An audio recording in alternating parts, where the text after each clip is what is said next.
BPL বাংলাদেশে BPL কবে হবে, বিপিএলে কয়টি টিম থাকবে এবং বিপিএলের ভেন্যু কয়টা হবে সেই বিষয়ে গুরুত্বপূর্ণ আপনাদেরকে একটি আপডেট দেব।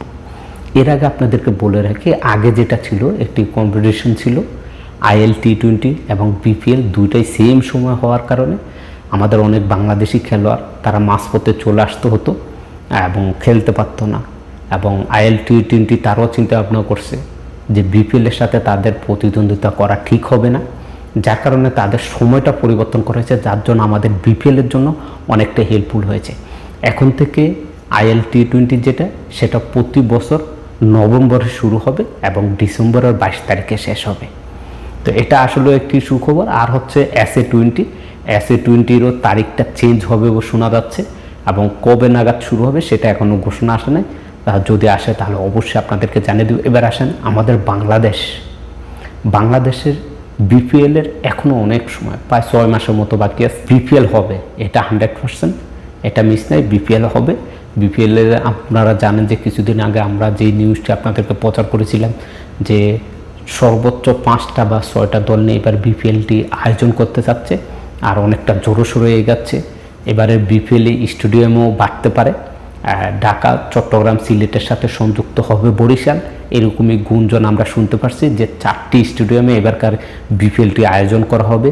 সেই সাথে আইএলজি তারা এই বিপিএলের সাথেই যুক্ত হবে।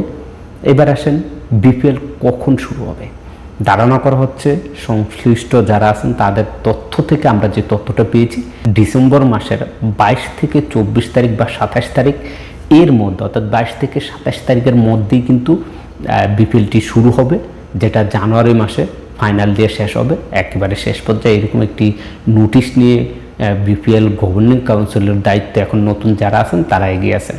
আরেকটি বিষয় অনেকে নক দিচ্ছেন যে ভাই আমি কেন খেলার আপডেট দিই না, ভাই কীভাবে দেব, নিজের কাছে লজ্জা লাগে। যেই বাংলাদেশ এক টানা একের পর এক সিরিজগুলো জয় এনেছিল, যে বাংলাদেশ প্রতিটি ম্যাচেই তারা জয়ের ধারাবাহিকতা ফিরেছিল, সেই বাংলাদেশের অ্যাডক কমিটি তামিম ইকবাল আসার পর থেকে এবং নির্বাচিত হয়ে বাংলাদেশ ক্রিকেট বোর্ড বিসিবির প্রেসিডেন্ট হিসেবে তামিম ইকবাল আসার পর থেকে বাংলাদেশ ওডিআই, টেস্ট কিংবা টি20 মিলে মোট 8টি ম্যাচ খেলছে, যে জায়গায় মাত্র 2টি ওডিআই ম্যাচ, অর্থাৎ প্রথম 2টি ওডিআই ম্যাচ অস্ট্রেলিয়ার সাথে খেলছে, এই 2টি ম্যাচ জয় পেয়েছে, বাকি 6টি ম্যাচে হারছে। এই যে জিম্বাবু, কি একটা দেশ, যেই দেশকে বাংলাদেশ হাসি খুশি হারিয়ে দিতে পারতো, এই জিম্বাবুর কাছে টেস্ট ম্যাচ হেরে যায়, সেই জিম্বাবুর কাছে ওয়ানডে ম্যাচ হেরে যায়। তাহলে বুঝেন কেমন প্রেসিডেন্ট এবং প্রেসিডেন্টের আন্ডারে বর্তমানে কারা খেলতেছে, কিভাবে খেলতেছে। যাই হোক, সেই বিষয়ে আমরা যাব না। এবার চলে আসি আমাদের মূল বিষয় হচ্ছে বিপিএল শুরু হচ্ছে ডিসেম্বর মাসের 22 তারিখ থেকে 27 তারিখের মধ্যে এবং বিপিএলের 4টা ভেন্যু হবে, চট্টগ্রাম, সিলেট, ঢাকা, বরিশাল, 4টা ভেন্যু কনফার্ম। সেই সাথে 5টা থেকে 6টা দল হবে এবং অলরেডি 4টা দল কিন্তু চূড়ান্ত পায়। ঢাকা ক্যাপিটালস নতুন একটি ফ্র্যাঞ্চাইজি নেবে, বসুন্ধরা গ্রুপ, এরপর হচ্ছে রাজশাহী ওয়ারিয়র্স, গতবারের চ্যাম্পিয়ন দল, এই যে 3টা, সেই সাথে ফরচুন বরিশাল তারা আবারও ফিরে আসতেছে। এখন বিষয়টা হচ্ছে ফরচুন বরিশালের যে মালিক মিজানুর রহমান, তিনি এখন বর্তমানে বিসিবির একজন পরিচালক। সে পরিচালক থাকা সত্ত্বেও তার নিজের একটি দল বিপিএলে খেলবে, তো সেই বিপিএল নিয়েও প্রশ্ন থাকতে পারে। দেখা যাক কী হয়। বিপিএলের সকল আপডেট পেতে চোখ রাখুন অ্যাসপেলে।